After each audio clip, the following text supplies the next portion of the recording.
या देवी सर्वभूतेषु मातृरूपेण संस्थिता नमस्तस्यै नमस्तस्यै नमस्तस्यै नमो नमः। बोले श्री अम्बे मात की जयकारा शेरावाली दा, बोल साचे दरबार की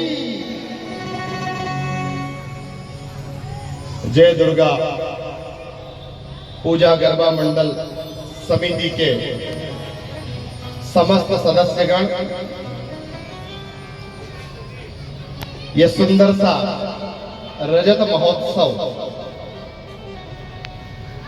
मैं अपनी प्रसन्नता व्यक्त करता हूं, बोलते हुए झंकृत हो रहा हूं और परंपराओं को संस्कृति में परिवर्तित होते हुए देख रहा हूं। आज का समय संक्रमण का काल है और संक्रमण के काल से यदि आप हम सब लोग मुक्त होना चाहते हैं तो परंपराओं को पहचानना होगा, परंपराओं को जानना होगा, परंपराओं को जीना होगा और परंपराओं को जीवंत करना होगा। मैं ये 25 वर्ष दैट्स नॉट इनफ, ये शुरुआत है। मैं जब इन कन्याओं को देख रहा था, इन दुर्गा स्वरूपी कन्याओं को देख रहा था तो मुझे दर्शन हो रहा था कि आज से 25 साल के बाद फिर इन कन्याओं में से कोई कृष्णा चौहान निकलेगी और इन परंपराओं को जीवंत करते हुए आगे बढ़ेगी। हमारे प्रिय बलवंत भैया, सतीश भैया और हमारे परम आदरणीय भागवत वक्ता जी राधे कृष्ण जी महाराज, नगर के सभी गणमान्य संभ्रांत नागरिकगण और जो परंपरा और संस्कृति के सम्मान होते हैं, उनका एक एक का नाम 10,000 शूरवीरों के नामों के बराबर है। इसलिए आप सबको अपने हृदय में स्थान देता हूँ। बहुत अल्प समय में मैं अपनी बात रखूंगा। समय अब आशीर्वचनों से ऊपर का आ गया है, समय अब प्रवचनों से ऊपर का आ गया है। खूब हो गए प्रवचन, खूब हो गए आशीर्वचन। अब यदि धर्म को जानेंगे नहीं हम लोग तो सनातन को जीवंत रख पाना बहुत कठिन होगा।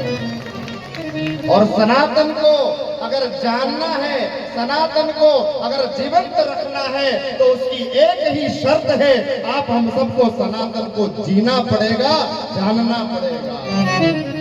क्षमा कीजिएगा मुझे, पर केवल हाथ उठा करके जय श्री राम बोल देने से धर्म की रक्षा नहीं होगी। केवल घर के दरवाजे पर या छत पर बड़ा सी ध्वजा लगा देने से धर्म की रक्षा नहीं होगी। अगर धर्म की रक्षा करना चाहते हो तो सबसे पहले धर्म को जानना पड़ेगा कि धर्म क्या है। और अगर धर्म को जानना है तो मैं तो कहता हूं मंदसौर जिले और भी जहां जहां गरबा के नाम पर कुछ विकृत परंपराएं शुरू हो गई है, उन सब से मैं हाथ जोड़ करके निवेदन करूंगा कि यदि गरबा की परंपरा और गरबा के धर्म को जानना है तो वो जय दुर्गा गरबा मंडल में आकर के दुर्गा स्वरूपी कन्याओं का दर्शन करें, सीखे और जाने। तो वो है हमारे सनातन की परंपरा, जहां गौ माता को मां का दर्जा दिया गया, जहां पीपल को भगवान विष्णु समझकर पूजा जाता है, जहां वटवृक्ष को भगवान महादेव के स्वरूप में सींचा जाता है। और पौराणिक परंपराओं में ये पर्व, ये नवरात्र का पर्व साधना का पर्व है, ये नवरात्र का पर्व उपासना का पर्व है, ये तपस्या का पर्व है। कोई नक्त भुक्त रहता है, कोई एक भुक्त रहता है, कोई उपवास करता है, कोई नंगे पैर करता है, कोई देवी की आराधना करता है। सब यूं ही नहीं है। हमारे बाप दादाओं ने, हमारे पूर्वजों ने इस सनातन को जिया है, तब आप हम सब लोगों के अंदर सनातन का बीज है। अनायास सुबह उठते ही कदम अगर मंदिर की ओर चल पड़े तो समझ लेना हम सनातनी हैं। अनायास हमारे हाथ किसी गरीब की मदद के लिए आगे बढ़ जाए, समझ लेना हम लोगों के अंदर सनातन जीवित है, सनातन जागृत है। इस पुष्ट परंपरा में, नवरात्र पर्व में आप सब लोग जानते होंगे, पौराणिक परंपरा में दुर्गा सप्तशती का बहुत महत्व है। 2 मिनट में अपनी बात पूर्ण होने वाली है। मुझे एक यहाँ कागज पर कुछ लिख करके भेजा है। माँ सबकी जगह ले सकती है, ये जिन्होंने लिखा उनके लिए अगर आप तक बात पहुंचे, आपके हृदय के मर्म स्थल तक, तो जरूर ताली की सेवा करिएगा। माँ सबकी जगह ले सकती है, लेकिन माँ की जगह कोई नहीं ले सकता। तो दुर्गा सप्तशती का पाठ होता है, आप सब लोग जानते ही होंगे। कोई नवचंडी करवाते, कोई सतचंडी करवाते, शस्त्रचंडी करवाते। बड़ी बड़ी साधारण सी, सुंदर सी, मेरे मन को जो बात जमी वो मैं आपके साथ शेयर कर रहा हूँ। दुर्गा सप्तशती में 13 एपिसोड है। कितने? 13 अध्याय। देखिए, आप सबको अपने आप को जानना है, हम क्या कर रहे हैं, यूं ही नहीं, क्यों कर रहे हैं, ये प्रश्न सबके अंदर होना चाहिए। We all are born with some inner qualities. ये संगीत के साधक लोग बैठे, यूं ही कोई थोड़ी ढोलक बजा सकता है, यूं ही कोई कीबोर्ड पर हाथ लगा सकता है, यूं ही कोई दिव्यांश वर्मा थोड़ी बन सकता है। इन सब के लिए एक बार ताली बजाओ। संगीत के साधक है ये सब लोग। तो कितने एपिसोड है दुर्गा सप्तशती में? 13 अध्याय। देवियों के 3 स्वरूप है प्रधान रूप में। कितने स्वरूप है? 3 स्वरूप। पहला, दूसरा, काय मुंह ताक रहे हो भैया, नहीं बताएगा? पहली, जोर से बोलो, पहली, दूसरी, तीसरी। आपको बहुत मजे की बात बता रहा हूं, आपके हृदय तक बात पहुंचेगी। और अब अगर आप दुर्गा सप्तशती का पाठ या तो करते हैं या पंडित जी से करवाते हैं, तो आप में एक नया भाव जागेगा। इन 3 देवियों में ये 13 एपिसोड डिवाइडेड है। 13 अध्यायों की 3 अधिष्ठात्री देवी है। पहली महाकाली पहले अध्याय की अधिष्ठात्र देवी है। 2, 3 और 4 इन 3 अध्यायों की अधिष्ठात्र देवी है महालक्ष्मी।